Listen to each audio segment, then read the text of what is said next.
ममता बनर्जी का काम तुष्टीकरण करना है, भ्रष्टाचार करना है और परिवारवाद की राजनीति करना है। उनका कोई काम बंगाल को बढ़ाना नहीं है, उसको विकास के रास्ते पर ले जाना नहीं था। ये बयान है पश्चिम बंगाल के सीएम शुवेंदु अधिकारी का। और इसी को लेकर एक बार फिर से पश्चिम बंगाल की राजनीति में सियासी पारा हाई हो गया है। विधानसभा चुनाव से पहले बीजेपी ने अगर बात करें तो मुख्यमंत्री ममता बनर्जी और उनकी सरकार के खिलाफ ही मोर्चा खोल दिया था और उस समय विपक्ष के नेता रहे शुवेंदु अधिकारी ने ममता सरकार पर भी तुष्टीकरण की राजनीति के आरोप लगाए थे और ये कहा था कि जो अभी की मौजूदा सरकार है यानी पश्चिम बंगाल की मुख्यमंत्री ममता बनर्जी पर उन्होंने कहा कि इनका मकसद बंगाल का विकास नहीं है बल्कि वोट बैंक की राजनीति करना है। और इसी के साथ एक बार फिर से अब सवाल उठ रहा है कि ये सिर्फ आरोपों की राजनीति थी या फिर बंगाल की सियासत का नया मोड़ बन चुकी थी। जी हाँ, बात करें पश्चिम बंगाल की, जहां विधानसभा चुनाव से पहले जो राजनीति थी वो और तेज हो गई है और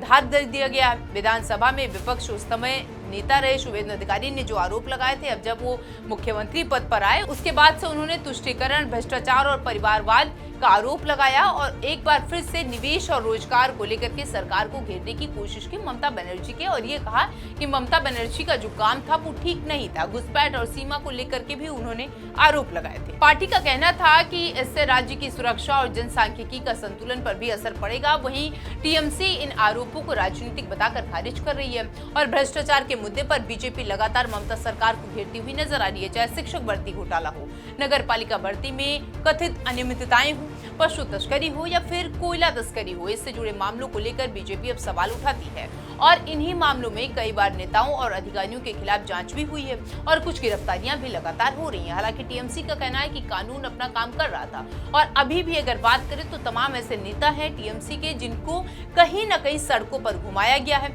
इसी के साथ बीजेपी ने एक और बड़ा आरोप लगाया है परिवारवाद का। पार्टी का ये भी कहना है कि ममता बनर्जी की सरकार जब थी वहां पर तब उनके करीबी रिश्तेदारों को और चुनिंदा नेताओं को आगे बढ़ाया गया। खासकर सांसद अभिषेक बनर्जी को लेकर के भी उन्होंने निशाना साधा और लगातार सवाल भी उठाया। दूसरी ओर टीएमसी की अगर बात करें तो अभिषेक बनर्जी जब चुने गए थे, जनप्रतिनिधि थे, उन पर आरोप लगाए गए थे तो इसको लेकर के भी सवाल उठ रहे थे। बीजेपी कानून व्यवस्था के पूरे मुद्दे पर लगातार हमलावर रही है पहले से और पार्टी का आरोप है कि राज्य में राजनीतिक हिंसा, महिलाओं के खिलाफ अपराध और चुनावी हिंसा की घटनाओं पर सरकार प्रभावी तरीके से काम नहीं कर रही थी। और इसी के साथ जितने भी वर्ष बीते हैं यानी हाल के वर्षों में कई चर्चित घटनाओं को लेकर के भी बीजेपी ने निशाना साधा है और अब जब पश्चिम बंगाल की यानी बीजेपी के शुवेंदु अधिकारी मुख्यमंत्री पद के शपथ उन्होंने ली बीते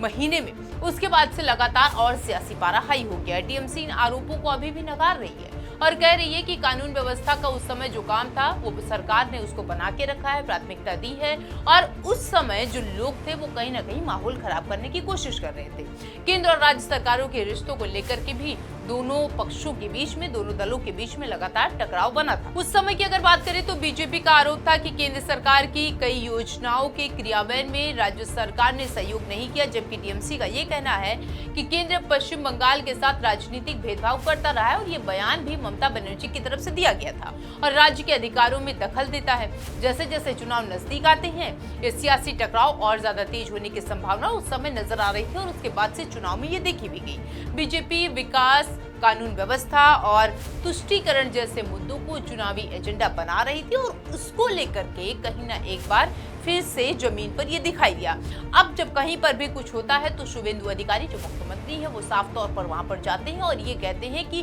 बीते 15 सालों में ममता बनर्जी ने कोई काम नहीं किया है। शासन की उन्होंने सिर्फ बात की है, कल्याणकारी योजनाओं को उन्होंने सिर्फ बात किया, उन्होंने सिर्फ अखबारों में दिखाया है और बंगाल के जो अस्मिता के मुद्दे थे वो जनता के बीच में जाने की जो तैयारी थी वो भी नहीं पहुंचा है। ऐसे में सबसे बड़ा सवाल ये है कि क्योंकि जिस तरीके से जवाब और सवाल की बात हो रही है लगातार बीजेपी की तरफ से टीएमसी को लेकर के निशाना साधा जा रहा है और यही वजह है कि टीएमसी दो गुटों में बंटी हुई नजर आई और बीते एक महीने में जब से वहां में परिणाम सामने आया पश्चिम बंगाल की राजनीति में, या फिर ये कहेंगे कि टीएमसी में बहुत ही ज्यादा उथल पुथल देखने को मिली। लेकिन एक बात तो तय है कि जिस तरीके से अब बीजेपी ने सत्ता संभाली है वहां पर आने वाले दिनों में क्या होगा ये देखने की बात।